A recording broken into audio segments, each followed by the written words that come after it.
नमस्कार. गुढीपाडव्याच्या तुम्हा सर्वांना कसमाळी रेसिपीकडून हार्दिक शुभेच्छा. आदल्या दिवशीच पूजेचं साहित्य आणल्यामुळे माझी काही दुसऱ्या दिवशी घाई गडबड झालेली नाही. पूजेचं साहित्य खूप छान प्रकारे आणलेलं होतं. ताटामध्ये सगळं साहित्य घेतलं, त्याच्यामुळे काही विसरण्याचा तर भागच नाही. आणि आम्ही आमचं हॉटेल आहे, त्या दिवशी पण आम्ही ओपन ठेवलं, कारण कामगार वर्ग आहे आणि शॉपला असल्यामुळे आजूबाजूला वर्कर लोक नेहमीच येतात. बंद असल्यामुळे त्रास होतो त्यांना, कुठं जायचं हा प्रश्न पडू नये, ह्यामुळे आम्ही हॉटेल त्या दिवशी गुढीपाडव्या दिवशीसुद्धा ओपन ठेवलं. आणि मस्त अशी आम्ही दोघांनी गुढी उभारली, पूजा वगैरे केली. पूजा झाली माझी.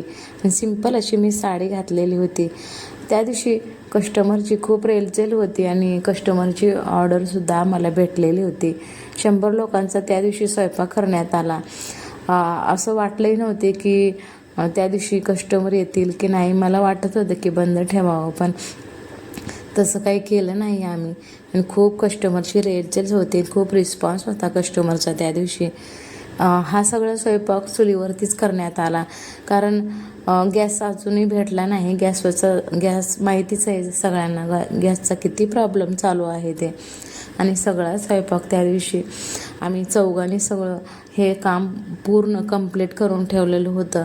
ही ऑर्डर 1 वाजता सांगण्यात आली आणि संध्याकाळी 8 वाजता द्यायची होती. त्या 8 वाजेपर्यंत थोडंसं झालं नाही, पण 9 वाजेपर्यंत आम्ही हे सगळं ऑर्डर कंप्लीट केली.